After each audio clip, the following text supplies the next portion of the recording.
নমস্কার বন্ধুরা, শেয়ার বাজার ও বিনিয়োগ চ্যানেলে আপনাদের স্বাগত।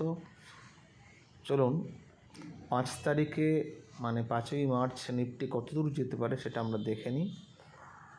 দেখুন আজকে 4 তারিখে বাজার দেখুন 22,000-এর নিচে তো গেছিল। আমরা বলেছিলাম 22,000-এর নিচে যদি চলে তাহলে এটা 21,900 থেকে 870 অবধি যাবে। এখানে দেখুন 22,000-এর নিচে খুলেছিল, কিন্তু তার একটু বাদেই বাজার উপরে উঠে যায় এবং কোথায় দাঁড়ায় দেখুন, এখানে গিয়ে অনেকটা সময় কাটায়। আমাদের যে লেভেলটা বলেছিলাম 22,050 থেকে 70-এর যে দাগটা কাটা ছিল আগে থেকে, সেখানে অনেকটা সময় কাটায় এবং দেখুন এখানেই প্রায় 1.5-2 ঘন্টা, কেন 3 ঘন্টা 4 ঘন্টা কাটিয়ে দিয়েছে। কাটানোর পরে শেষ বেলাতে গিয়ে 22,100-র কাছাকাছি গিয়ে 22,070-80-তে বন্ধ হয়েছে। এবার যেটা বলার, দেখুন প্রত্যেক দিনের বাজার কিছু না কিছু কথা বলে যায়।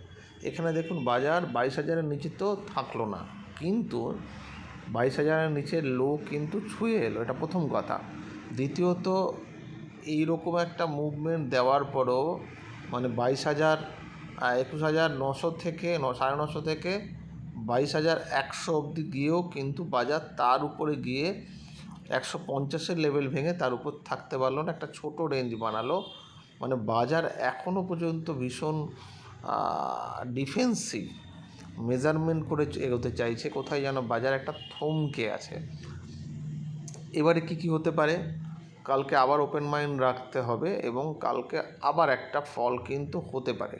কোন লেভেলে কি হতে পারে দেখুন, বাজার যদি ফ্ল্যাট খুলে যায় তাহলে ফ্ল্যাট খোলার পরে 22,030-এর নিচে গেলে 21,900 এবং তার নিচে গেলে 21,870, এবং তারও যদি নিচে যায় 21,870-এর নিচে যায় তাহলে কিন্তু 21,800 থেকে 770 এই লেভেলটায় কালকে বাজার দেখতে হতে পারে।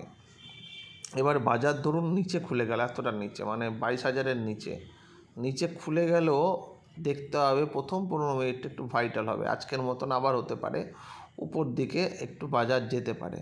ধরুন 22,000-এর কাছাকাছি খুলে গিয়ে আবার 22,050-60 গিয়ে যদি 22,030 বা 25 ভাঙে তখন আবার সেল হতে পারে, ঠিক আছে। আর যদি নিচে খুলে যায় আরও নিচে, মানে 22,000-এর নিচে খুলে যায়, তাহলে কিন্তু আমরা ওয়েট করব, কারণ এইখানে লেভেলটা অনেক বড়। 22,000 থেকে 21,900 প্রায় 100-150 পয়েন্ট একটা লেভেল আছে। যে কোনো একটা লেভেলে ও গিয়ে ধাক্কা মারবে। আজকে যেমন নিচ থেকে গিয়ে এই লেভেলটাকে ধাক্কা মারলো এবং এটাকেই বেস বানালো। তার আগের দিন দেখুন নিচ থেকে খুলে এইটাকে বেস বানালো। মানে আমরা বলতে চাইছি এটাই, যে লেভেলটা আমরা আঁকছি দেখুন এখানে ভাঙলো, ভেঙে এই লেভেলে বেস করার চেষ্টা করলো, তারপরে এই লেভেলও, মানে আমরা কিন্তু আমাদের লেভেলে কিন্তু টাচ করে করে বাজার যাচ্ছে। যাই হোক, যদি উপরে যায় বাই চান্স যদিও খুব বেশি মনে হচ্ছে না, যদি এখানে খুলে গিয়ে বা একটু উপরেও যদি খুলে যায়, যদি এটা 22,010-15 উপর চলতে থাকে বাজার, তাহলে 22,250 এবং 260-এর উপরে যদি চলে বাজার, তাহলে 22,236 আবার করে যেতে পারে ম্যাক্সিমাম, এবং এটা চান্স খুব কম, কারণ আজকে কিন্তু মুভমেন্ট দিতে গিয়েও মুভমেন্ট দিল না, এবং ইউরোপিয়ান মার্কেট খোলার পরে আবার ফার্দার যেহেতু পড়ে বলতে একটু নিচে নেমেছে, সেই জন্য একটা ভয়ের জায়গা কিন্তু আবার থেকে যাচ্ছে, কারণ এখানেই কিন্তু বটম তৈরি হচ্ছে না। দেখুন আমরা ডে ক্যান্ডেলে দেখুন আবার দেখুন লোয়ার লো একটা বানিয়েছে, সুতরাং এখান থেকে ফার্দার আবার কিন্তু একটা পড়ার সম্ভাবনা তৈরি হচ্ছে।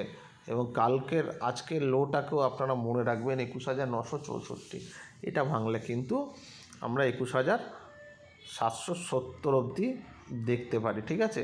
আর 21,860-এর উপরে নিচে যদি বাজার যদি বন্ধ হয়ে যায়, তাহলে 21,250 কিন্তু নেক্সট লেভেল হিসেবে আমরা দেখতে পাচ্ছি আর কি। হ্যাঁ, যদিও এটা একদিন দুদিনের ব্যাপার নয়, কিন্তু এক সপ্তাহের মধ্যে বা 5-7 দিনের মধ্যে কিন্তু এই লেভেলটা টাচ করতে পারে, ঠিক আছে। দেখা যাক কাল কী হয়।